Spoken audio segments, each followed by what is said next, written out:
room to please help us to understand why should I believe in Christ's resurrection? How can I believe that Jesus rose again? What if all of it were just a hoax? So that's a question, Dr. Balaji. Please help us with this question.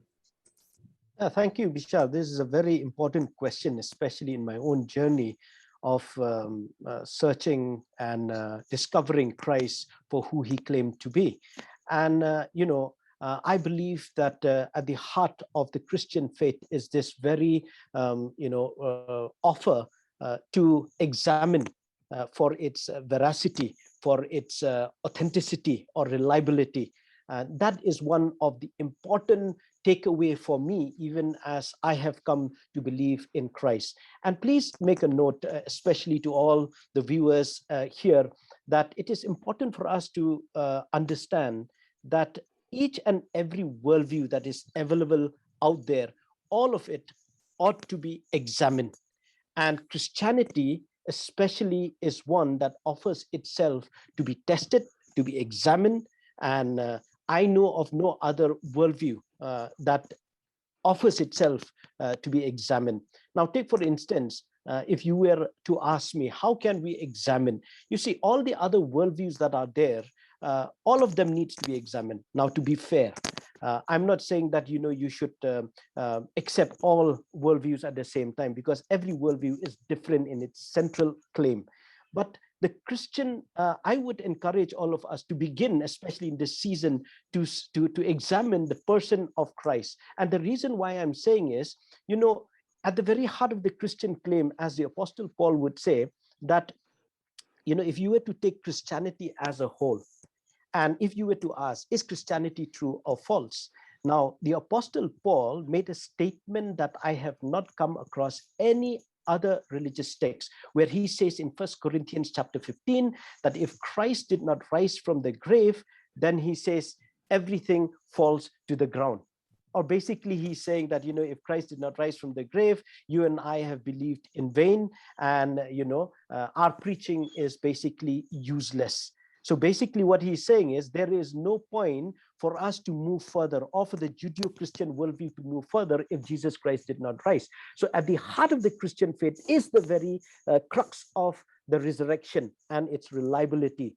And so now, if you were to examine, you begin with the resurrection, if you want to know if the Judeo-Christian worldview is true or it is false. And I think that is central to its belief system. And mind you, Jesus never claimed that he rose again from the dead. It's a spiritual claim, or it's a spiritual resurrection. No, that is not what it is. A physical resurrection. And again, it is important for us to note that my faith in Christ.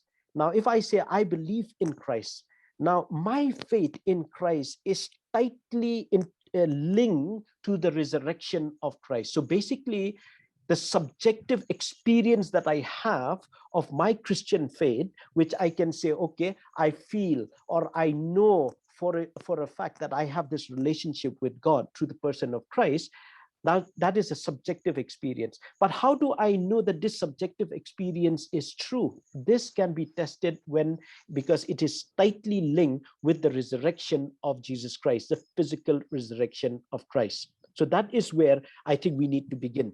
Now, furthermore, in order to know if the resurrection of Christ is if it really happened or not, there are 4 lines of evidence. Now, I would put it the 4 E's. The 4 E's. The first E is basically the early historical account. Now, what do I mean by the early historical account? You see, the resurrection of Christ, when it happened, now there are accounts that have been written. And the first one, as I've just mentioned, is of the Apostle Paul. Scholars would say that this would actually be in the range of 15 to 20 years. It is, in fact, one of the earliest documents that was available compared to the 4 gospel itself, Matthew, Mark, Luke, and John. And so that is why, and I think the early historical account is of great significance, especially when you consider the fact that this man who has written or who has documented it is the very person who hated Christians. And in fact, he was the one who approved even for some of them to be killed. So that is an important fact for us to keep in mind. The early historical account is there for us to consider. Second, it is the the eyewitness accounts, the eyewitness account. Now, the eyewitness account, as you would see, there are these the resurrection of Jesus Christ was witnessed by more than 500 people. Yeah, and it lasted for a period of 40 days, and Christ appeared not only to just few believers who were already persuaded or who had close relationship with Jesus Christ. No, he also appeared to believers. He also appeared to skeptics, such as the one that we would say the doubting Thomas, and many others as well. So the eyewitness account is of great significance. Now, the third important E for us to consider is the empty tomb. The tomb of Jesus was empty.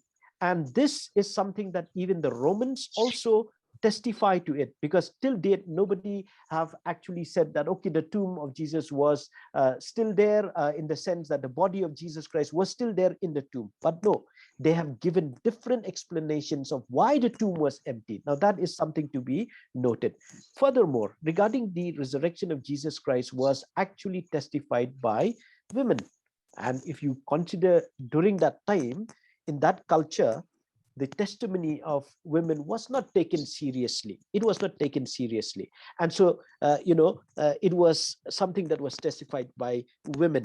And then, furthermore, if you look at all these three E's, the early historical accounts, the eyewitness accounts, and then the empty tomb, and then you go to finally the emergence of what we call today the church. The emergence of the church. Now, what actually explain the origin of the church? Because the people, after the resurrection of Jesus Christ, after he appeared to them, they were convinced of who he was, and then they move on to actually gathering and worshiping Christ. And I think that is something that is central to our belief system. And now, while I bring this to a close, I would like to actually say, now, if the resurrection of Jesus Christ is true, what difference does it make? Is it significant? What's the big deal? There are a few important things that I have considered for myself. If the resurrection of Jesus Christ is true, how is it that it's a game changer? The first important thing that it tells me is that there is a God who exists. If the resurrection of Jesus Christ is true, then it tells me that there is a God who exists. Number two, it not only tells me that there is a God who exists, it also tells me that there is life after death. Death is not the end. And then furthermore, if the claims of Jesus Christ was true, for instance, he said, I am the way, I am the truth, and I am the life. There is no other way that can lead you to God except through me. Then to me, if the resurrection of Christ is true, then this very claim of Jesus Christ is a bridge for me between man and God. And this sets Christianity apart from any other religious claim or a worldview, because here it is not me trying to reach out to God, but it is God who has come, demonstrated, lived here, and then now he is a bridge between me and God. And the other important thing it tells me, that the resurrection of Christ is actually, it gives me a bright future. For instance, it is a first down payment. When you go and buy a car, you have to give a down payment. So the resurrection of Christ is the down payment for our future. Finally, what is the game changer? All of us cannot deny the fact that we all go through sufferings, evil and suffering that we see in this world. It tells me, for many people who are heartbroken, very often, just recently I lost my dad. And in doing so, the one thing that really comforted my sadness, my brokenness at that point of time of losing someone who was so dear to me, it is the fact that I know that in Christ, there is life after death. And as David said, when he lost his child, he said, this child cannot come back to me, but I will go to him. And so I believe that there is life after death for those who are in Christ. So that is why I think the resurrection is central to our belief system, Bishar. Thank you for asking. Thank you so much. Thank you so much, Dr. Balajit. I may forget many things, but not the three E's. All of us will agree with me. This helps us to remember the logical argument and the logical evidence which Dr. Balajit gave us this evening on the resurrection of Jesus Christ.